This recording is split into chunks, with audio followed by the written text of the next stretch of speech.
Masya Allah, inilah manusia-manusia ajaib yang bikin takjub seluruh umat Islam di dunia. Pernahkah kalian membayangkan sebuah tempat di mana buku dan kertas adalah barang mewah, namun ribuan orang berjalan dengan seluruh isi Al-Quran tersimpan rapi di kepala mereka? Selamat datang di Syinkit, atau yang kini kita kenal sebagai Mauritania, sebuah negara di tepi Samudra Atlantik Afrika Barat, yang dijuluki sebagai negeri sejuta penyair dan gudang penghafal Al-Quran. Secara geografis, Mauritania terletak di antara hamparan luas gurun Sahara dan deburan ombak Atlantik. Disinilah di tengah suhu ekstrim dan badai pasir, berdiri kota kuno bernama Syinkit. Kota ini dahulu adalah titik kumpul jamaah haji dan pusat intelektual Islam yang menghubungkan Afrika dengan dunia Arab. Beda dengan kita yang belajar di ruang ber-AC dengan gadget canggih, tradisi menghafal di Syinkit bertumpu pada Mahdara. Ini adalah sekolah tradisional di bawah tenda atau bangunan batu sederhana di tengah gurun. Metode belajar mereka unik. Mereka menggunakan lau, papan kayu yang ditulis dengan tinta tradisional. Seorang santri menulis ayat yang akan dihafal, membacanya berulang-ulang hingga lengket di ingatan, lalu menghapusnya untuk menulis ayat baru. Inilah yang disebut ilmu di dada, bukan di kertas.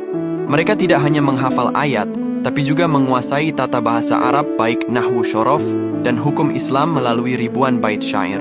Di Syinkit, Al-Quran bukan sekadar ibadah, melainkan identitas.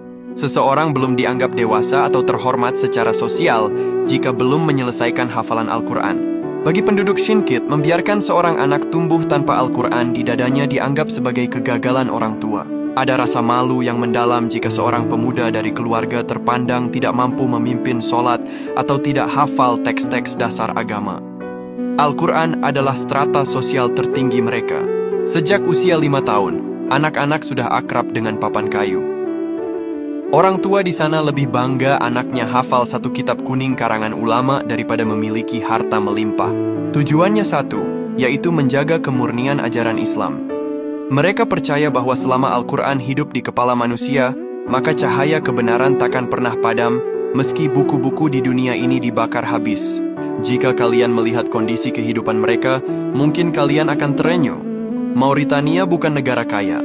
Penduduknya hidup bersahaja, seringkali hanya makan roti kering dan susu unta. Namun, lihatlah binar mata mereka. Motivasi mereka bukan gelar akademis atau gaji tinggi. Motivasi mereka adalah izah atau kehormatan Islam. Mereka merasa menjadi penjaga benteng terakhir bahasa Arab dan wahyu ilahi. Bagi mereka, kemiskinan harta tidak ada artinya dibanding kemiskinan hafalan. Inilah yang bikin takjub ulama-ulama dunia. Dunia Islam mengagumi penduduk Syinkit karena kekuatan ingatan mereka yang fotografis. Para ulama Syinkit yang merantau ke Madinah atau Mesir seringkali membuat takjub karena mereka mampu mengutip kitab-kitab tebal lengkap dengan nomor halamannya hanya dari ingatan. Mereka membuktikan bahwa keterbatasan fisik dan geografi bukanlah penghalang untuk menjadi cerdas. Di saat kita sibuk mencari informasi di Google, orang-orang Syinkit telah memiliki Google itu di dalam dada mereka. Negeri Syinkit adalah pengingat bagi kita yang hidup di tengah fasilitas serba ada, bahwa sesungguhnya ilmu itu bukan tentang seberapa canggih alat yang kita punya, tapi seberapa kuat niat kita untuk memindahkan cahaya wahyu itu ke dalam hati. Apakah hari ini kita sudah membaca satu ayat, atau justru lebih banyak membaca status di layar kaca? Mari belajar dari keteguhan manusia-manusia baja dari gurun Sahara ini. Ya Allah, semoga kita semua bisa meniru akhlak dan semangat belajar Al-Quran penduduk Syinkit ini. Amin. Allahumma salli ala Sayyidina Muhammad.